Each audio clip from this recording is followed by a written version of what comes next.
সাহারিতে আজান চলাকালীন সময় কি পানি পান করা যাবে? রমজান মাসে ওষুধের মাধ্যমে মাসিক বন্ধ রেখে কি রোজা রাখা যাবে? গোসল ফরজ অবস্থায় গোসল না করে কি সাহারি খাওয়া যাবে? এখানে আমাদের মসজিদে 20 রাকাত তারাবির নামাজ হয়, আমি যদি 8 রাকাত পরে চলে আসি তাহলে কোনো গুনাহ হবে কিনা?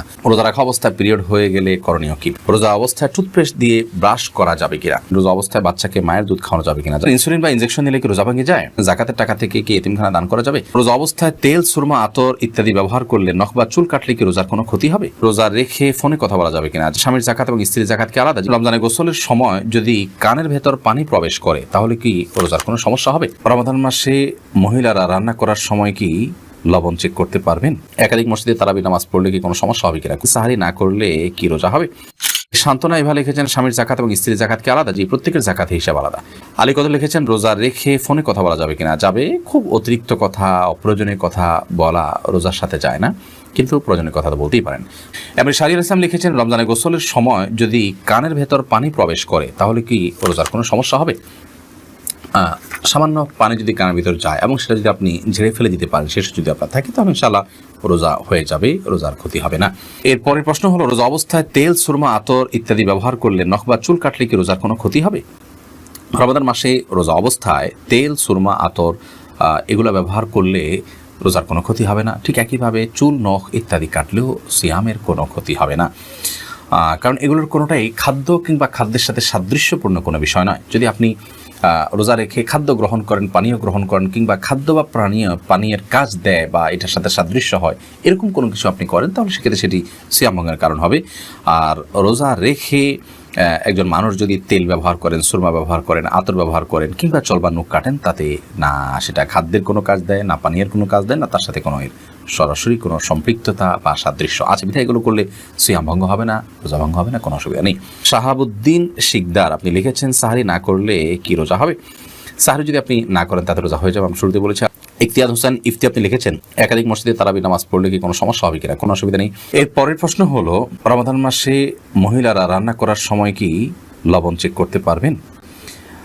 আমাদের মা বোনরা রমাদান মাসে রান্না করতে গিয়ে, বা যে কোনো পুরুষও রান্না করতে গিয়ে যদি তরকারির লবণ চেক করতে হয়, স্বাদ চেক করতে হয়, তাহলে সেক্ষেত্রে সেটি তার জন্য জায়েজ হবে যদি এই চেকটা হয় জিহ্বা দিয়ে, এবং চেক করে সাথে সাথে আবার থুতুর মাধ্যমে তিনি সেটাকে পরিষ্কার করে ফেলে দেন, অর্থাৎ গলদকরণ না গেলেন, তাহলে সেক্ষেত্রে সেটি জায়েজ হবে। যদিও এটা অ্যাভয়েড করতে পারলে সেটা বেটার এবং উত্তম। যদি কারোর সন্দেহ হয় যে রান্নাটা ঠিক মতো হলো কি হলো না, মানুষ খেতে পারবে কি পারবে না, লবণ হলো কি হলো না, কম বা বেশি হলো কি না, তাহলে সেক্ষেত্রে তিনি পরখ করতে পারবেন, তবে জিহ্বার আগায় নিয়ে সেটাকে আবার খুব ভালোভাবে থুতুর সাথে ফেলে দেওয়ার চেষ্টা তাকে করতে হবে, তিনি ফেলে দিতে হবে। এর মাধ্যমে ইনশাআল্লাহ তাআলা তার এই চেক করাটা জায়েজ হবে।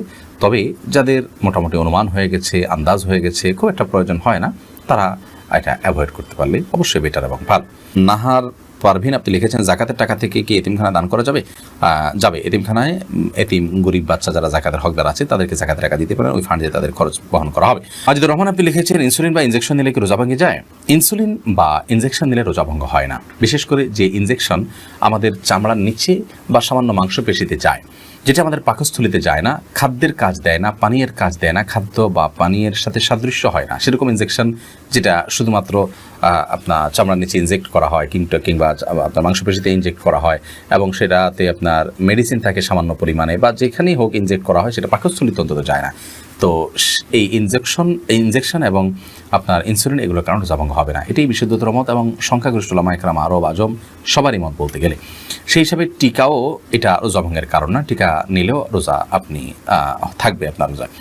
তবে যে ইনজেকশন আপনার খাদ্য বা পানীয়ের কাজে, ধরুন গ্লুকোজ আছে, এরকম গ্লুকোজের যে স্যালাইন আছে যদি আপনি গ্রহণ করেন, তাহলে তার ফলে রোজা ভঙ্গ হয়ে যাবে, কারণ এটা খাদ্য এবং পানির কাজ দিয়ে থাকে। তানজিনা আপনি লিখেছেন, রোজা রাখা অবস্থায় পিরিয়ড হয়ে গেলে করণীয় কি? পিরিয়ড যদি হয়ে যায় তাহলে ওই দিনের যে সিয়ামটা আছে, ওই সিয়ামটা আপনাকে পরবর্তীতে রমজানের পর রেখে দিতে হবে।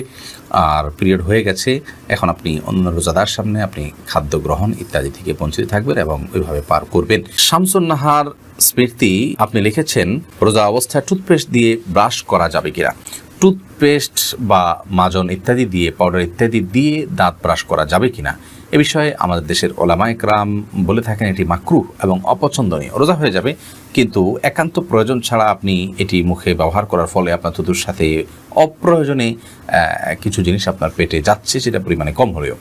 তো এই জন্য এটা আপনার জন্য অনুচিত এবং মাকরুহ। সাহরি খাওয়ার সাথে সাথে আপনি ফজরের আগে আগে ব্রাশ করে ফেলবেন, এরপর দিনের বেলা আপনি মেসওয়াক করবেন কিংবা খালি ব্রাশ দিয়ে আপনি দাঁত ঘষবেন বা পরিষ্কার করবেন। যদিও সৌদি আরবের স্কলারগণ এবং ওলামায়ে কেরাম এটিকে মাকরুহ বলেন না, তারা এটাকে জায়েজ বলেন, কিন্তু মাকরুহ হওয়াটা, অপছন্দনীয় হওয়াটাই হলো অধিকতর যুক্তিযুক্ত। কারণ টুথপেস্ট এটি আমাদের থুতুর সাথে ভেতরে চলে যায়, হোক না সেটা পরিমাণে কম, তো এটিতে একান্ত প্রয়োজন নাই, যার কারণে আপনি সারির আগে আপনি টুথপেস্ট দিয়ে ব্রাশ করেন, পরবর্তীতে খালি ব্রাশ কিংবা মেসওয়াকের অভ্যাস গড়ে তোলেন। যে দিনের বেলা আপনি খাদ্য গ্রহণ করছেন না বিধায় এটা নিয়ে খুব বেশি পেরেশান থাকারও কোনো কারণ নেই।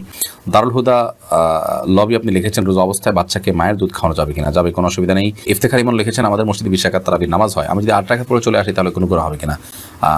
গুনাহ হবে না, কিন্তু নবী করিম সাল্লাল্লাহু আলাইহি ওয়াসাল্লাম বলেছেন, মাকামা মাআল ইমাম হাত্তা ইয়ানসির, যে ব্যক্তি ইমামের সঙ্গে নামাজ পড়ে এবং ইমাম যাওয়া পর্যন্ত অপেক্ষা করে, কুতিবা লাহু কিয়ামুল লাইল, তার জন্য রাত জেগে ইবাদতের সওয়াব লেখা হয়। তিরমিজি হাদিসটি বর্ণিত হয়েছে, যার কারণে আপনি এই সওয়াব থেকে বঞ্চিত হন, বিশাল বড় সওয়াব থেকে বঞ্চিত হন। এজন্য আপনাকে পুরো নামাজ শেষ করে আসা উচিত। 8 রাকাত পড়ে যদি আপনি চলে আসেন এই সওয়াবটা আপনার হবে না। সাকিব হাসান আপনি লিখেছেন, গোসল ফরজ অবস্থায় গোসল না করে কি সাহরি খাওয়া যাবে?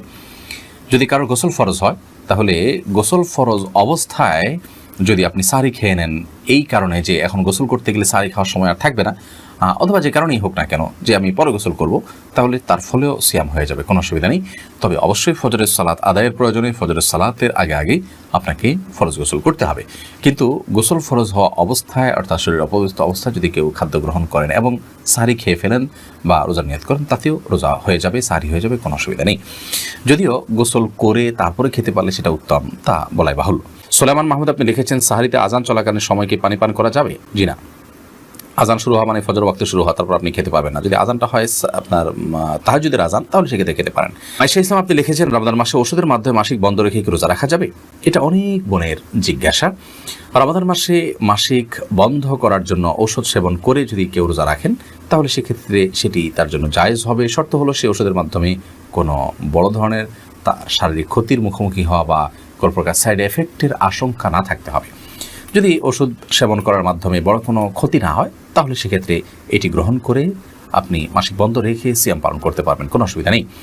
যদিও উত্তম হয় স্বাভাবিক অবস্থার উপরে ছেড়ে দেওয়া, কারণ আল্লাহ রাব্বুল আলামিন যে অবস্থা রেখেছেন সেই অবস্থার উপরে থাকতে পারলে বেটার। তবে হ্যাঁ, অনেকে আছে রমজানের পরে রোজাগুলো রাখাটা তাদের জন্য চ্যালেঞ্জিং হয়ে যায়, কঠিন হয়ে যায়, তাহলে সেক্ষেত্রে তারা ওষুধ সেবন করে এই রোজাগুলো রাখতে পারে, রমজান রোজাগুলো রাখতে পারবেন, কোনো অসুবিধা নেই। সত্য হলো সাইড এফেক্ট এর মাধ্যমে বড় কোনো ক্ষতির মুখোমুখি হওয়ার আশঙ্কা না থাকতে হবে, কারণ মানুষ নিজেকে ক্ষতির মধ্যে ফেলে দিবে এরকম কোনো কাজ ইবাদত করার জন্য করার নির্দেশনা ইসলাম আমাদেরকে দেয় না। আল্লাহ রাব্বুল আলামিন মাসিকের কারণে আপনাকে রোজা রাখার তৌফিক দেননি, কিন্তু আপনার মধ্যে আক্ষেপ আছে, আপনার মধ্যে আগ্রহ আছে যে আমি যদি মাসিক না হতো তাহলে রোজা রাখতাম।